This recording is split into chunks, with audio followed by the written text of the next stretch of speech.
Yeah, let me start. I'm president of our MobilityScience unit, which is focused on all of the solutions that go into the world of mobility, automotive plus other related. Yeah, I'm Chandrakant Nayak. I'm the CEO for Dow India, and I also lead the polyurethane portfolio for Indian subcontinent. And my name is Esther Quintanilla. I lead the global strategy within MobilityScience for one of the divisions, and that I am part of the core strategic team for Jon Penrice. Thank you. So if you can take us through the e-mobility strategy that Dow has, and maybe in sync with those strategies, what sort of initiatives you have planned? Yeah, let me start with Dow, and I'll ask Chandra to insert the Dow India piece, and then we come to e-mobility. You probably know Dow is one of the world's leading material science companies. And as such, the biggest opportunity and challenge we see is addressing the needs of sustainability broadly, but really in two spaces, one of which is low carbon. So decarbonizing the company so that we can mitigate climate change, but not just decarbonize what we produce, which is what we call our scope 1 and 2 emissions, but helping industries decarbonize. And so that's where the e-mobility will come in. So we have a net zero carbon goal, and more importantly, actually a plan to get to net carbon zero by 2050, which in our own shop, as they always say, that charity starts at home, is to address the assets that we have, which is to make them more energy efficient, more use of renewable energies, and to find new technologies that rely on carbon capture, storage, so that net your inputs become low carbon and your outputs are zero carbon. But that's, as I say, that's in our own internal chemical engineering expertise. Where it becomes really exciting is when we take the materials that we produce that then can help other industries to decarbonize. So many of our products have very positive net carbon reducing impacts. We'll talk about e-mobility, but another example would be insulation for energy insulation. So maybe just let me pause there. Just let Chandra just include the India piece, because I think it's important to get the Dow context, and then we'll talk about e-mobility. Yeah, I think in India, our effort is to introduce or align ourselves to all our global tracks. Sustainability and circularity have been key focus areas for us. And I would say that the themes that we have, like protecting the planet, safer materials, and circularity, is all we have various initiatives in India as well. So in India, we are active in plastics recycling, collection and recycling, and also through our India Technology Center, which is at Rajneesh, we do a lot of work to make the material safer and also greener, reduce the carbon footprint in that sense. So in terms of why the world is going to e-mobility, I think it's important to just remind ourselves that the transportation is the number 3 in carbon emissions in the world. So decarbonization and transportation is critical to the overall goal of mitigating climate change. And to do that, the industry, the automotive industry in particular, is going through the most exciting period since the horse went to the engine, which happened, I guess, over 100 years ago. And in a similar sort of way, you start with a new industry. So the people who were managing horses had to think about, okay, how do I now start to make motor cars? So you've got new companies, new technologies, new business models, and exactly the same way is happening right now, which is you have new entrants, most notably Tesla of the world, coming with new business models, not just taking the traditional car and putting a battery in it and an electric motor, but redesigning everything. And so as we look at e-mobility, it's a holistic design exercise, particularly with the need for material sciences. So in the old car, heat was something that was generated by the engine, and therefore you had to think about heat management under the hood, and a whole system of engineering to deal with the engine. Now it moves to the battery. So heat management in the battery, so a whole bunch of new material science needs. How do you dissipate heat? How do you put a battery together? And we'll talk about some specifics. But it's not just heat in a battery. It's the fact that the car now is much quieter, for example. So no engine noise means that every noise you hear, every bump, so you have to design the way it's put together. So you have acoustic solutions. So now acoustics has to be much better and more acoustic solution than before. You even use your car potentially in a different way, because we'll have autonomous driving solutions. So you'll have more time in your car as a leisure vehicle rather than just as a functional get from A to B. And so now you're going to want the same things as you have in your own home. Nicer aesthetics, nicer comfort. So upgrading all of the comfort and materials that are used in the car. And so everywhere in the car there will be new material solutions. So as we within the company have a series of back integrated chemistries. But those back integrated chemistries are useless to a car manufacturer who needs something different, which is solutions. And so the reason that we're launching MobilityScience here is because we want to make it easy for these designers who are redesigning the car to access material science solutions. Okay. And not just to say, okay, here's a chemical molecule, good luck.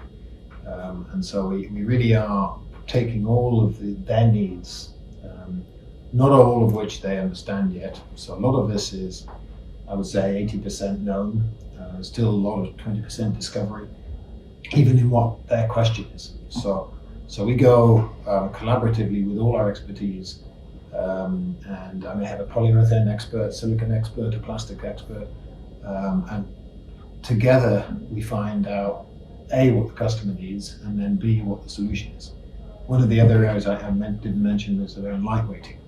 So if you have a battery, one of the biggest concerns for the consumer is range anxiety. So what happens if my charging infrastructure may not be what it needs to be? I've got to drive, out of state somewhere. So range is very critical to get people to adopt, and therefore you can't afford weight in other parts of the car. So lightweighting in all of the we have a lot of polyolefin and elastomer solutions that drive the weight down, essentially metal replacements. So taking weight out, making it a more efficient vehicle will, we believe, help commercialize the EV. Great. In fact, very interesting some of the solutions you're talking about, which sort of enhances the efficiency. And I'd come to the specific car part, the business part of it later, but more fundamentally, initially the overall e-mobility strategy from a Dow perspective you mentioned, what I understood, there were two aspects of it. One aspect is more towards a decarbonization strategy. You're sort of evangelizing across the industry and sort of helping them. So there it's more a kind of a corporate responsibility, which as one of the leading solution providers you are delivering. And the other part is why do you monetize that and do the actual business. So how do you sort of differentiate? See, one is very good when you are sort of acting as an industry leader in more of the evangelization of the industry, and another is actually monetizing it as a business. So how do you keep the two aspects separate? Yeah, and actually we don't, and we deliberately don't, because actually what we see is we're purpose driven, and our purpose is decarbonisation. But because of that, we create this thing that I like to think of as disruptive innovation. So, which means that an industry is disrupted by decarbonisation, which is the opportunity for innovation. So, as an innovative material science company, we love change. Stability is not good, because stability means cost optimization. It means slowdown in innovation. Nobody needs R&D anymore. And so once things are disrupted and new, you're always on a new S-curve of adoption, commercialization, solving problems, which is absolutely in our wheelhouse. So, we really, even in our own people, all the way down, we want that purpose to be passionate. So, I'm working for a chemical company. I have teenage kids. I can go home and say, we are addressing circularity in plastics. We are addressing decarbonisation. I'm proud to be part of that. But I can also go to my boss and say, look, we're delivering growth, profitable growth for Dow, because we're delivering solutions that customers want and will pay for. And so I think they actually help each other, because if you have, if you like, just the business optimization piece without passion, you don't, I think, actually capture the hearts and minds of your people, and particularly for hiring, Gen Z employees. They don't want to come work for a company that doesn't have a purpose that aligns with their values. So if we want to hire the best talent, the best engineers, scientists, we need to have them really passionate about working for something that aligns with their values. Excellent. I would just add a couple of comments on this. I think why we started focusing on EV, even before we evaluated the business opportunity or the attractiveness, I think it has alignment with what we want to do as a corporate on the path of sustainability. And that alignment got us attracted to EV, and we started focusing what we can do in that space. And that's very typical of this company, that when we see alignment with what as a corporate we want to do, then we'll go and invest our R&D and other things. That yes, this is the space we want to start working on. There's one other aspect, and then I'll introduce Esther to talk about it, is carbon is half the story. The other half is using the materials that we have in a smarter way, which we call circularity, or the circular economy. And this has been led initially in Dow by our plastics business. But now we see a lot of opportunity to do this in mobility. So today, mobility is something that people don't think about end of life, or even using circular materials. And that we see is going to be the next wave for mobility. Decarbonized electric vehicles, yes, but that's, I would say, is well launched. The circular piece is very new, and we have an example, a case study that maybe is interesting for you. I'll set you up next time. Just one point here on the since we are into EV, both the points you mentioned about decarbonization as well as more on the circularity. For many of the especially developing markets like India, for the EV to grow, it's all nicely talking about, but until and unless you reach a critical mass, it's not what I would say, it's still not a sustainable business. There is still not, it's very nice to talk about, but there are not enough. Autonomous driving, everything we are talking about, but it's nowhere close to the critical mass, and there are a lot of other economic factors which will determine that. So, from someone who is pioneering the transformation, how would you drive this adaptation so that it reaches a critical mass? See, one part is fine, you sort of make them aware and everything, but as you rightly mentioned, even this circularity part, unless it's not adopted mainstream, things won't move. So I think there are three things, and technology, which I actually have very good faith we will solve. So, for example, more range on batteries. So batteries are getting better. Cars are getting more lightweight. So the 300 kilometer will go to 400 to 500 to 1,000. So I think technology, I have good feeling on. Charging infrastructure, I think, is a much bigger challenge, particularly in India, where, yes, that probably will become the limiting factor on adoption of EVs, because you've got to invest in infrastructure, which is slow in any country. And I know there are special challenges in India sometimes with investment in infrastructure. But I think, in a funny sort of way, it may play to your advantage here in India, because you have other infrastructure to build anyway. So you've got electrification 2040 and all of the road infrastructure, which has to be done in parallel. So putting in charging infrastructure could be part of that infrastructure investment. But yes, it has to happen. And then the third one, I think, is just scale. Now, there are some pretty good proof points now coming this year in China. The price of an EV and the price of an ICE vehicle is now the same. So the scale advantages now, some of these EV manufacturers like BYD have found, is they can now get to the cost level to make it neutral to the consumer. So now for the consumer, yeah, they still have their charging infrastructure issue, but at least they're not deterred by a big price gap. And it may require, I think, in some countries, some kind of incentives or subsidies to close that gap, which I think the government here have been doing some of that. And that probably is still required to make it more attractive, whatever, whether it's incentives or lower taxes or something. But eventually, I think that's not sustainable. You have to then have scale of the industry good enough that it can compete on cost. And so I think, of those factors, as I say, technology will get there, infrastructure is probably the hardest, and then scale just will come, I think, with good government policy and investment. And the investment is definitely going in. I mean, everybody, I talk to here in India is very bullish on this is going to grow, and therefore, if it's going to grow, then you have a lot of entrepreneurs coming with money to invest.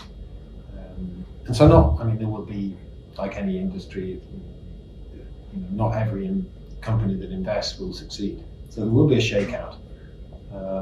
But I think if you see the amount of interest in investment, there was a fantastic example, not from this country, but recently in Vietnam, VinFast.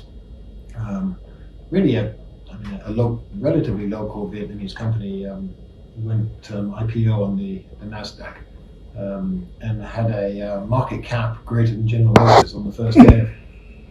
So, which shows the money that is out there that is interested to invest in EVs. So, if you have a good story, and you will attract investment. So, I'm confident the money is out there. Just coming back to this, this story that we have here is really not necessarily a circularity only. It also applies to EVs. Is how you can do both, which is get low carbon and EVs. Telling this Mercedes story. Yeah, exactly. It really flows very good into this Jon great explanation, because what we realized about a couple of years ago was the need to be sure that we were bringing example for circularity due to the end of life vehicle directive coming, so exactly due to the legislation, and this industry is very global, so it was needed to be sure that mandatory target for circular content, closed loop, so automotive to automotive, was possible, and then absolutely link or being impaired together with the carbon reduction. So what we did was to map which kind of wastage we really could use and to put it back in automotive. And we really strategically were able to transform a waste. So it is as well an example of a new ecosystem, a new business model that Jon was telling. And use the example as to be sure that we were explaining and advocating that the recycling was possible in automotive. in this case for the chemical recycling. You know that this industry is very much mechanical recycling centric, so to find this new business model, new ecosystem. So we were able to put a waste from the same automotive industry back into our big machine and the crackers, you know that, and I'm sure that Jon and Sandra is really like, you know, the crackers part from Dow is under the huge transformation of the decarbonization, as Jon mentioned. So for us was a proof point for the industry that the waste from automotive was able to put it back. We really use all of this tracking, this bookkeeping exercise to be sure that we're able to demonstrate to the industry that we were managing a very diligent way, you know, like not any greenwashing or anything, that we were able to follow up, get the certifications really approved by the third parties, this ICC Plus, and then generating, in this case, polyurethane out of it. And I say polyurethane because also the same approach we see now into the rest of the industries, like steel or polyamides or polyethylene and so on. We started in polyurethanes because polyurethane is the second largest plastic in the eyes of the legislators. So what we manage is to include in the final foams, for example, in the seating, which is considered like a mature segment because all the cars are having a seat. So we were able to reinvent, okay, to say we can have foams, final foams, in this case it is public, that it is implemented into the E-Class for Mercedes, so a very high level, you know, to drive the industry, exactly as you were asking.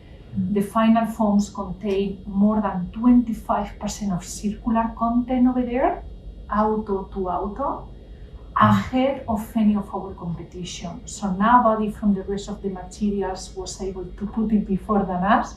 It was very good that Dow could make it ahead. And then together with the carbon. So we really were helping to the tier one and then to the OEM to reduce the scope 3 carbon emissions. So coming back to the very good point of Jon, so that it's not only like helping into our scope 1 and 2, but really the scope 3 of the rest of the value chain. And over there we were reducing the carbon footprint, you know, by more than 40%. So the circular economy is on the face of it very attractive, but it's like a startup industry, where the linear economy, you know, we make something, we use it, and we dispose it.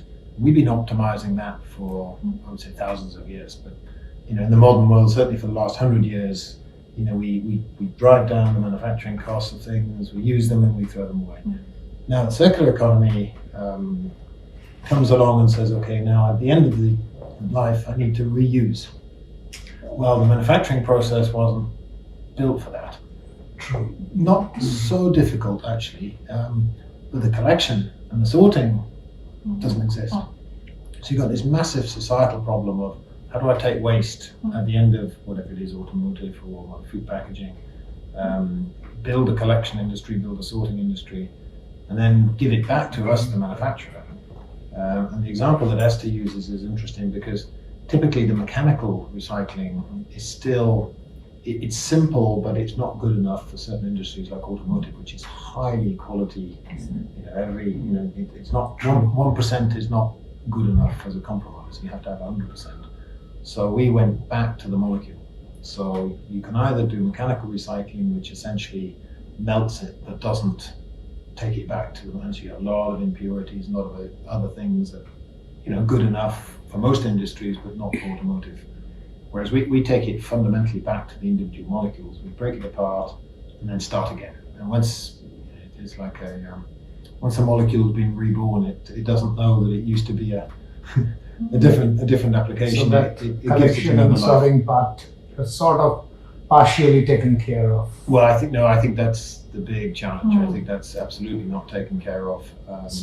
It's going to be, I would say the municipal waste is difficult and is still being worked on. The automotive one is really just people waking up. I mean, this end of life vehicle directive, which is in Europe, I think came as a wake up call for a lot of car manufacturers because they realized that this was going to be something they are held accountable for. And their business model today doesn't account for it, because they sell a car to a dealer, and that's end of story. Dealer sells it second hand, third hand, fourth hand, end of life disposal. It's not something the car manufacturers actually can control. So they're going to force probably some different business models. They will have to look at ownership models that are different. Maybe in the end we don't own cars, we just lease them from manufacturers and then give them back to the manufacturer at the end of their life. So that's one issue, is how do you practically track these cars? And then the second one is, okay, now I've got this car back in front of me. Did I design it to be disassembled? No, I designed it to be crash durable.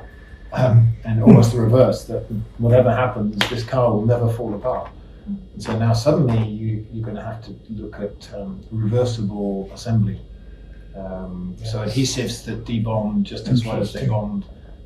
Simple to take apart, but not so simple that it comes apart.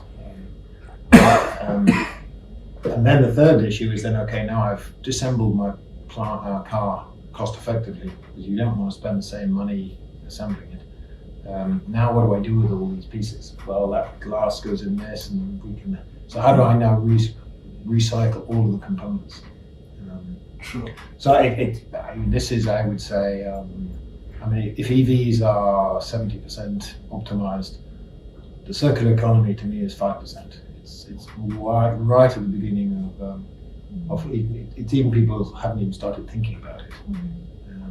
But will be, I think, as a business story, become much more talked about and more interesting as time goes on.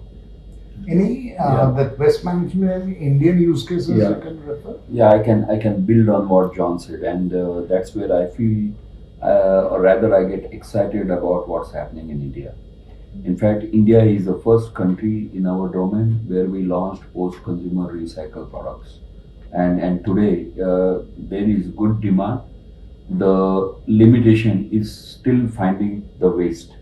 Collecting and getting the waste at the right location, at the right economics is definitely a challenge.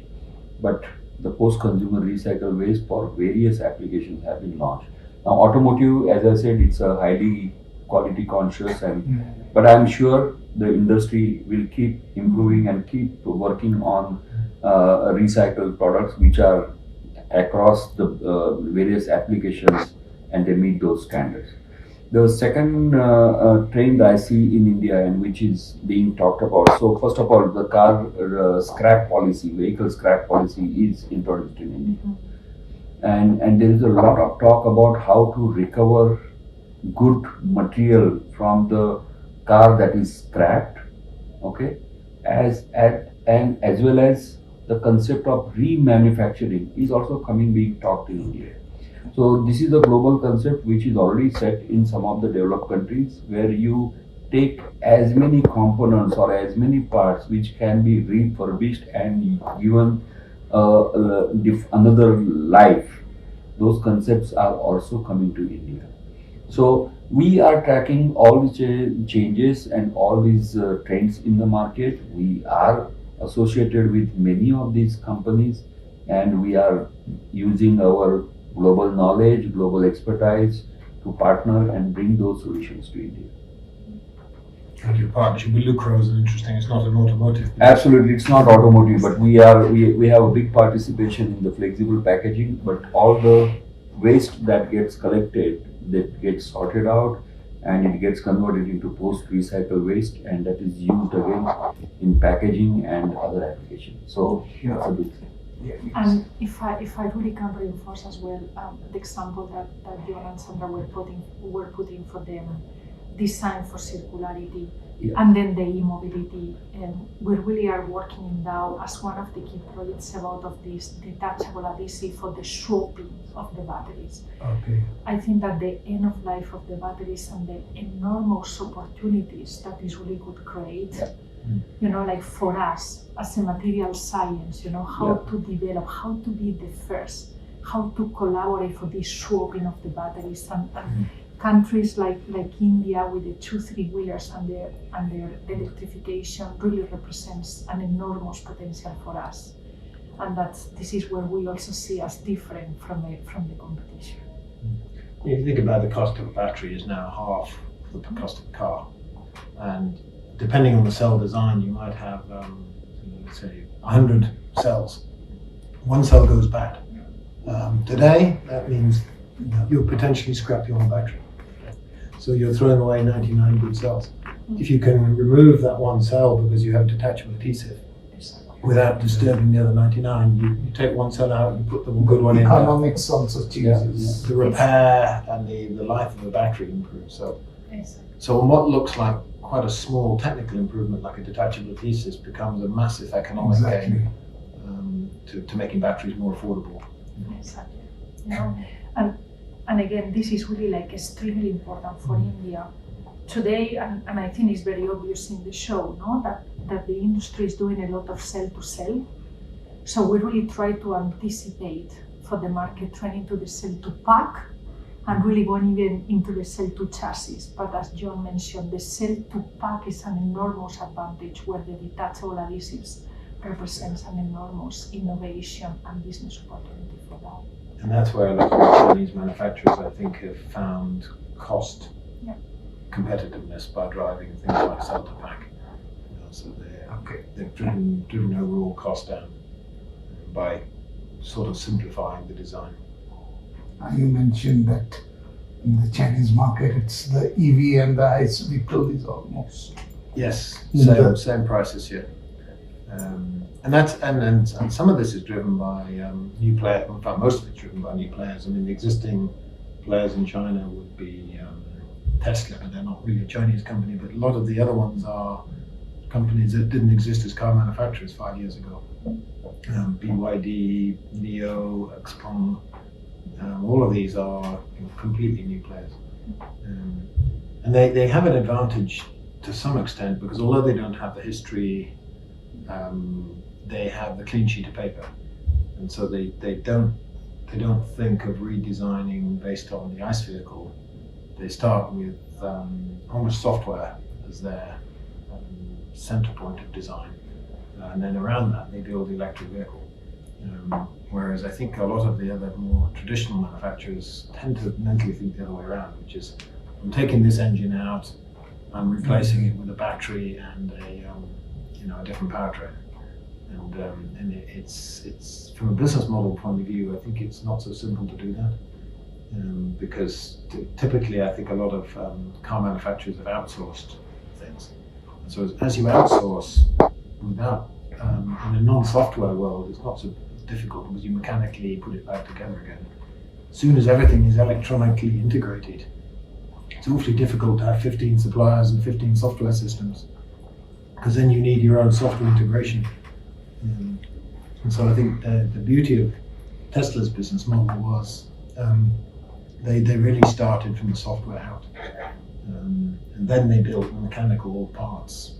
And typically I think the other legacy car manufacturers going the other way, they're mechanical, trying to figure out software. And it's just different, but it looks like it's easier to do the way the Tesla are doing it. Okay, I think thank you. Very interesting and a lot of interesting insights. I'm sure that will be interest our viewers also. Great. Thanks for your time. Thank you. Thank you. Pleasure talking to you. Thank you. Thank you.